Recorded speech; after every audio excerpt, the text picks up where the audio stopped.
Program Studi Ilmu Gizi Universitas Dianapura Undira menggelar seminar nasional Gizi bertemakan How to be a Nutripreneur in Disruptive Era di kampus tempat. Dan kegiatan yang digagas oleh mahasiswa Prodi Ilmu Gizi angkatan tahun 2016 itu dibuka oleh Dekan Fakultas Ilmu Kesehatan, Sains dan Teknologi Bambang Hadi Kartiko. Ketua Program Studi Ilmu Gizi, Niputu Eni Sulistya Dewi mengatakan, saat ini dunia sedang menghadapi fenomena disrupsi, di mana pergerakan dunia industri atau persaingan dunia kerja tidak lagi linier.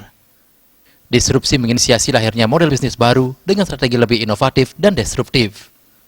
Cakupan perubahannya luas, mulai dari dunia bisnis, perbankan, transportasi, pendidikan, hingga kesehatan. Ahli gizi adalah seorang profesional medis yang berfokus dalam dietetika dan berperan penting dalam mengatur diet khusus untuk pasien, atlet, dan lain sebagainya. Ahli gizi memiliki peluang kerja yang sangat luas, mulai dari sebagai ahli gizi rumah sakit, bekerja di industri pangan, bahkan bisa membuka usaha sendiri sebagai pengusaha. Begitu luas pula lapangan usaha serta konsumen untuk berbagai usaha di bidang gizi. Di mana era disruptif ini, ahli gizi dituntut untuk tidak hanya produktif dalam mengimplementasikan ilmunya, akan tetapi harus didukung dengan ide-ide serta inovasi-inovasi untuk mampu bersaing di era saat ini dan menjadi pelopor tren kewirausahaan di bidang kesehatan terutama gizi. Melalui seminar How to be a Nutripreneur dapat memperluas pengetahuan serta menstimulasi era disruptif untuk berkembang menjadi seorang Nutripreneur. Tema ini diangkat karena kita melihat bahwa sekarang banyak sekali peluang usaha, itu yang pertama. Kemudian sebagai nutrisionis kita bisa nantinya usahanya sebagai bidang apa sih? Nah, ini ingin memberikan gambaran kepada masyarakat bahwa untuk peluang usaha ini sangat besar sekali gitu. Untuk di bidang nutripreneur terutama, apalagi di era disruptif seperti sekarang ini.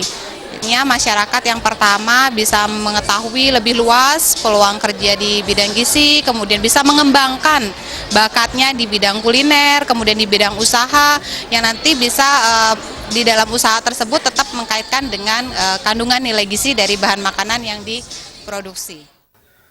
Sementara itu, Dekan Fakultas Ilmu Kesehatan, Sains dan Teknologi, Bambang Hadi Kartiko, memberikan apresiasi kepada mahasiswa ilmu gizi angkatan tahun 2016 telah menggelar seminar nasional gizi.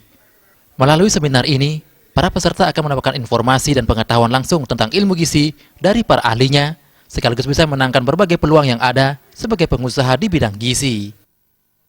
Tujuan utama dalam seminar ini adalah di samping menciptakan peluang, mereka juga harus secara profesional mengimplementasikan ilmu yang didapat di perguruan tinggi ini. Sehingga masyarakat, khususnya di daerah ya, yang mungkin saya katakan belum mengetahui secara ilmiah mengenai apa itu gizi yang sehat, gizi yang seimbang, atau gizi yang benar, itu perlu peran dari adik-adik sarjana. Seminar menghadirkan 4 orang pembicara, diantaranya Dr. Iputu Swiraoke, Niputu Desriani Dewi, Dr. Rita Ramayulis, dan Muhammad Nur Hasan Syah. Peserta sebanyak 254 orang dari unsur siswa sekolah, perguruan tinggi, puskesmas, klinik, dan rumah sakit. Suparyana, Bali TV.